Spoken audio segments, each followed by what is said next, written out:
You would be shocked to know that many Hollywood stars have been crazy since back in the days, and let's just thank God they just became stars, because no one can tell what could have become of them. It was common knowledge that not just men had their fair share of drinking and adultery, and even the women took part in all this. Let's look at the top 20 biggest scandals that Hollywood tried to hide. Number 1. Fatty Arbuckle manslaughter charge.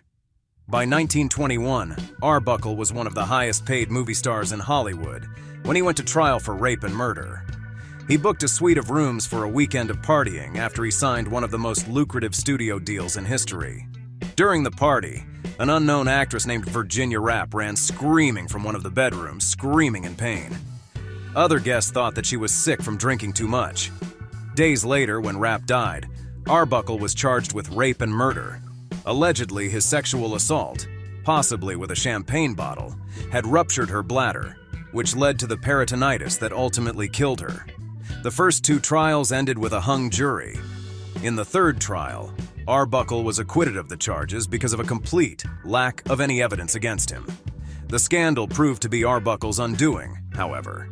He was blacklisted for a period, and when the ban was lifted, he found it nearly impossible to find work. Number 2.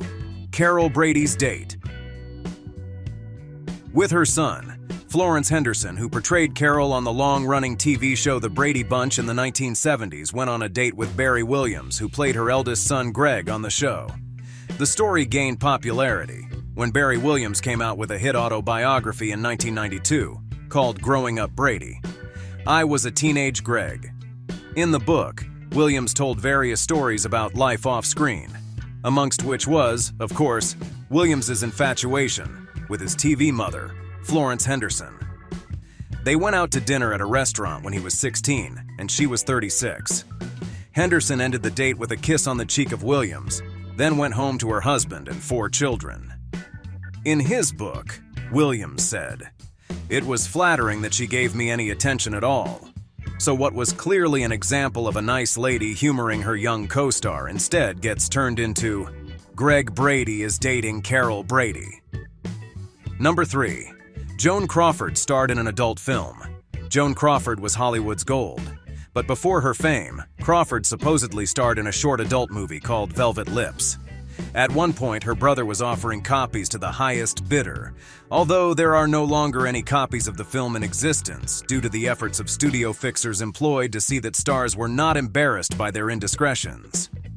Crawford denied participating in porn films until the end of her life. However, her FBI file appears to confirm the existence of the film. The file also suggests that the studio paid Crawford's brother as much as $100,000 to stop him from leaking the film. It was even discovered that the mafia was ordered to kill whoever wouldn't take money in exchange for deleting the video. This is supported by mysterious payments made by Crawford to the studio, which are supposedly repayment for the blackmail money. Number 4. The Mafia Killing. One of the most unbelievable stories to come out of Hollywood in the late 50s was that of the death of Lana Turner's boyfriend, Johnny Stompanato. Unsurprisingly, the relationship was tumultuous from the start, with Stompanato constantly abusing and trying to extort her. On April 4, 1958, Turner's 14-year-old daughter, Cheryl Crane, stabbed Stompanato to death during a domestic abuse incident, in which Crane was defending her mother. When the case went to trial, the killing was ruled a justifiable homicide, and Crane was acquitted. Both Turner and Crane wrote about the incident in their respective memoirs. Now, the story is being told again in the book A Murder in Hollywood, the untold story of Tinseltown's most shocking crime by Casey Sherman. Sherman says he's uncovered new information about Stompanato's intentions with Turner, and argues that it may have been Turner herself who was actually wielding the knife. But whatever really did happen, I guess we would never know. Number 5. The mysterious death of Paul Bern. Producer Paul Bern, who was married to Jean Harlow, was thought to have killed himself in their home in 1932. The police discovered an undecodable message he had written to Harlow, in which he expressed regret for the wrong he had done to her. No one could figure out what he was talking about, and Harlow flat out refused to answer any questions. Before he married Harlow, Bern was in a serious relationship with a woman named Dorothy Millett before she lapsed into a coma. After 10 years, he learned that Millet had awakened from her coma and wanted to see him. Bern invited her to his home and is presumed to have forced his wife to leave for the evening, possibly through an argument. Bern's body was discovered the next day, along with a gun and the mysterious note. And Millet's body was also discovered in a river where she had committed suicide. Number 6. Judy Garland was forced to starve herself. Judy Garland was first spotted by an MGM scout in 1935 as a young teen. They liked her voice and her acting, but not her looks. The 14-year-old endured constant verbal abuse from the set's producers and crew, who compared her to a fat little pig with pigtails and other insults. To keep her energy up and her weight down, she was subjected to a strict diet of coffee, cigarettes, and diet pills by MGM founder Louis B. Mayer. Judy was completely reliant on amphetamines, and the studio protected her by not allowing anyone else near her. At one point, Garland checked into a hospital to learn to eat and sleep properly again. But when she came out, studio bosses ordered her to lose weight and she went straight back on the pills. When Garland's life began to spiral out of control, the studios abandoned her. She died from a barbiturate overdose in 1969 at age 47. Number 7. Clark Gable had a secret child. When Clark Gable played the lead in The Call of the Wild with Loretta Young in 1935, he got a little more than he expected. Although Gable was still married to Maria Langham at the time, he and Young had an affair that resulted in the birth of their daughter Judy. To keep the pregnancy a secret, Loretta Young left the country as soon as she started to show and gave birth in California, where she adopted the child. Growing up in Hollywood, nearly everyone knew who Judy Lewis's famous father was, except for her. Raised to believe she was adopted by her mother, the late actor didn't learn until she was an adult that she was actually her mother's love child with Clark Gable, a man Lewis met just once. Young eventually told her daughter the truth about her parentage, but it seems as though the sex was not consensual, and Young did not want this truth to affect her child. Number 8. John Lennon outraged religious Americans. In 1966, Lennon told a British newspaper, while speaking of religion, that Christianity will go, it will vanish and shrink, and that the Beatles, at that time, were more popular than Jesus.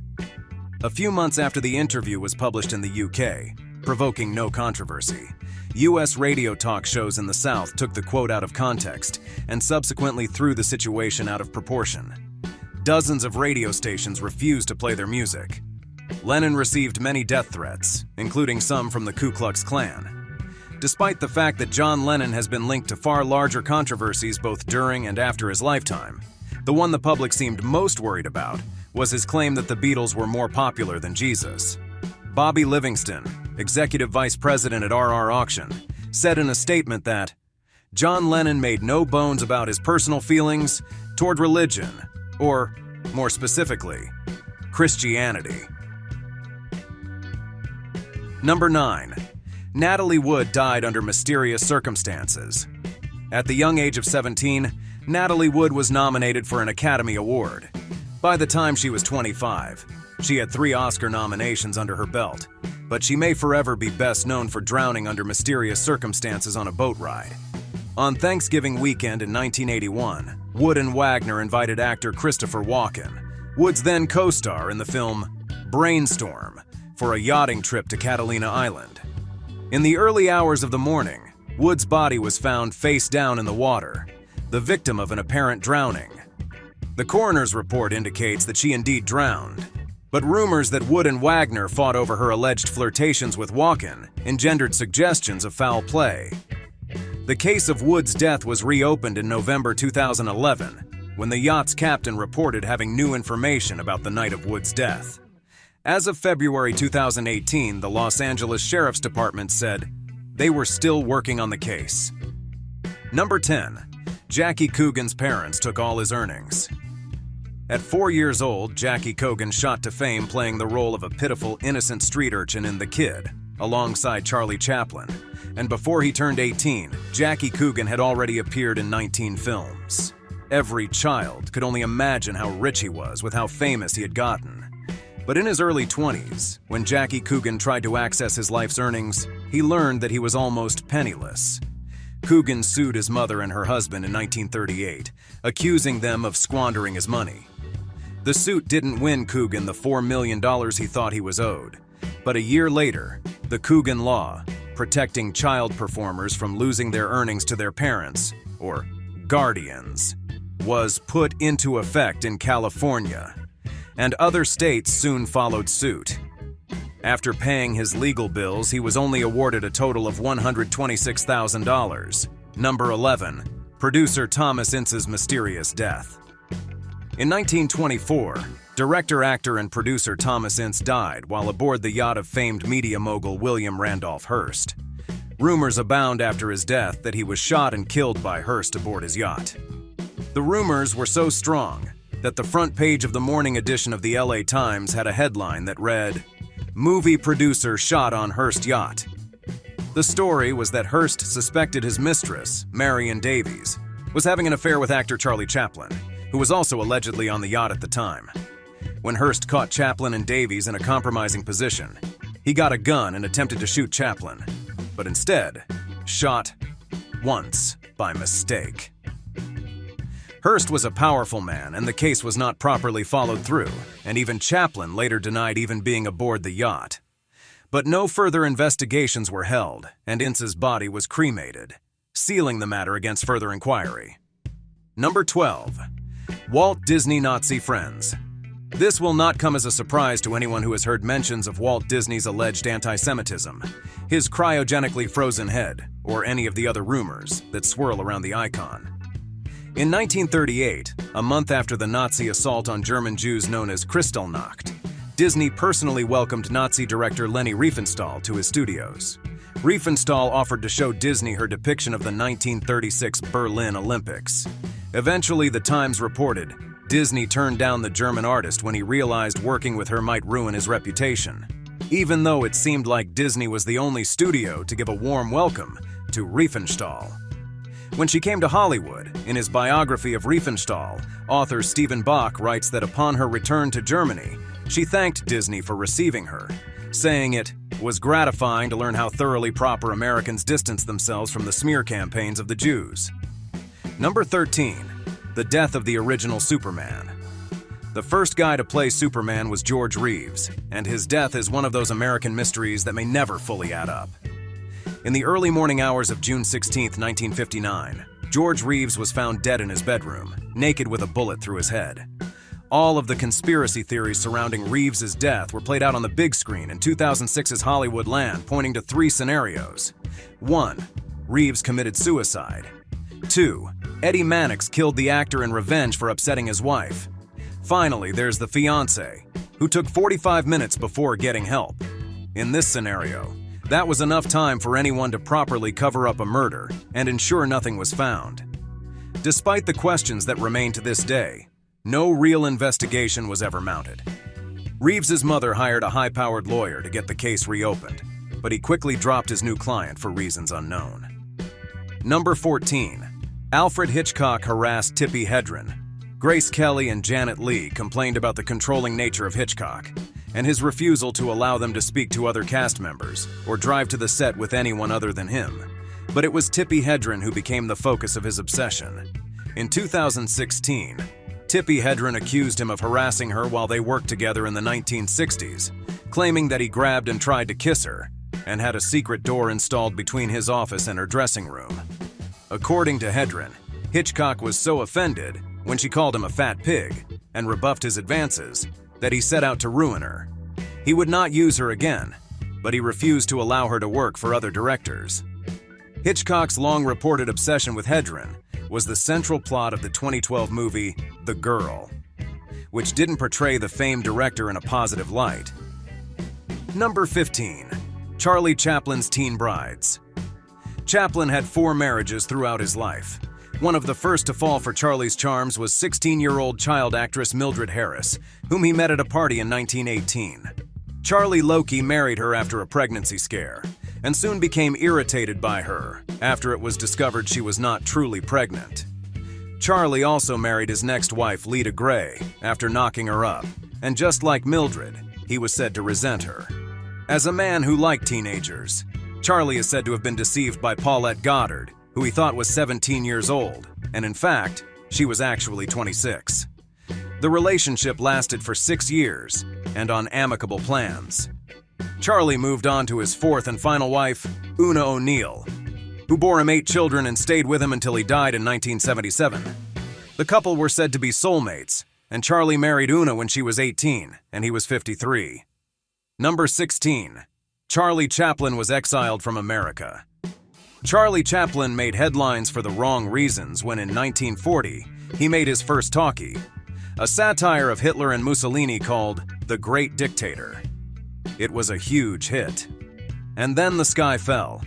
The country, or a very noisy part of it, turned against him. In 1952, Charlie Chaplin left America for the UK to promote his film Limelight, and the actor's re-entry papers were revoked, and he spent the rest of his life in exile. He left the United States, cashed out his American assets, bought a house in Switzerland, and did not return for 20 years.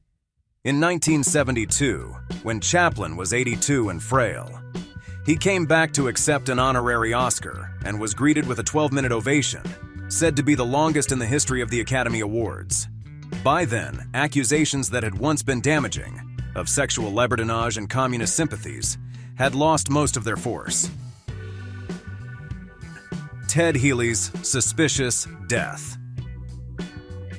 In December 1937, comedian Ted Healy, a vaudevillian successful for inventing the Three Stooges, was attacked at Café Trocadero on the Sunset Strip.